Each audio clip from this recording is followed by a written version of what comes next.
کہ آپ ہی ذرا اپنے جور و ستم کو دیکھیں، ہم اگر عرض کریں گے تو شکایت ہوگی۔ درگاہ میں کھڑے ہو کر کے مزار پر یہ لوگ کیا کر رہے ہیں؟ ڈھول تاشے بجا رہے ہیں۔ اور افسوس کی بات جانتے ہو کیا ہے؟ اس چیز کو بھی ڈیفنس کرنے کے لیے کچھ لوگ سامنے آ جائیں گے نکل کر کے اور کہیں گے یہ بھی دین کا ایک حصہ ہے، یہ لوگ جو کر رہے ہیں وہ غلط نہیں ہے، صحیح ہے۔ ایسے کہیں گے صحیح ہے۔ آئیے ایک تحریر میں آپ کو دکھاتا ہوں۔ کسی بھائی صاحب نے آ کر کے کمنٹ کیا ہے کبیر نام سے کہ دیکھو دوسری بات کا تو میں نہیں بولتا ہوں، اب یہ کون سی دوسری بات کے بارے میں گفتگو کرنا چاہ رہے ہیں مجھے نہیں معلوم۔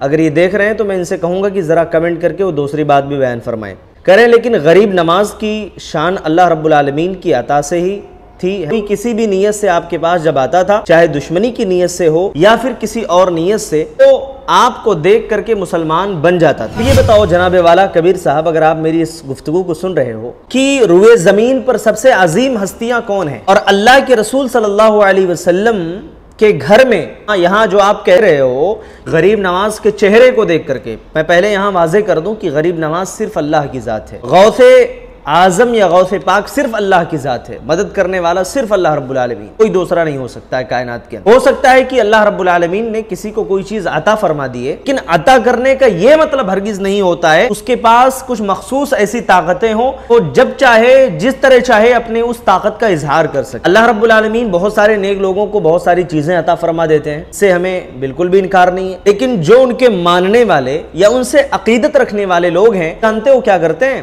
وہ اس کو ایک الگ جو ہے شکل دیتے ہیں، عوام کے سامنے بیان کرتے ہیں، اور اس کا نتیجہ یہ ہوتا ہے کہ عوام کو گمراہ کرتے ہیں من گھڑت واقعات کے ذریعے سے۔ جیسے ایک واقعہ یہ پیش کیا، غوث پاک جو ہے جب دائیں طرف سلام پھیرتے تھے تو 90 لاکھ لوگ ایمان لے آئے، اور جب بائیں طرف سلام پھیرے تو 90 لاکھ لوگ ایمان لے آئے۔ ایسا ہوتا تھا سلام پھیرنے سے یا آپ کا چہرہ دیکھنے سے لوگ اسلام لے آتے؟ ایسا ممکن ہوتا تو جناب محمد رسول اللہ صلی اللہ علیہ وسلم کے گھر میں آپ کے چچا ایمان ہی نہیں لائے۔ زندگی جنہوں نے آپ کی تائید کی، آپ کی باتوں کو مانا، سر تسلیم خم کیا، لیکن ایمان نہیں لائے آخری ٹائم تک۔ حضرت نوح علیہ السلام کے بیٹے کو دیکھ لو، کنعان، ایمان نہیں لائے۔ تو دنیا میں جو سب سے عظیم ہستیاں ہیں بھائی، وہ تو انبیاء ہیں نا، جو اس طریقے کی من گھڑت باتیں کہہ کر کے عوام کو اور لوگوں کو گمراہ کرتے ہو۔ میں نے اس ویڈیو کو محض اسی لیے دکھایا ہے، اگر نہ دکھایا جائے نا تو کچھ ایسے لوگ ڈیفینڈ کرنے کے لیے آپ کے سامنے ہمارے سامنے آئیں گے، اس پر بھی دلیل پیش کرنے لگ جائیں گے۔ سو اس کی بات ہے دوستو،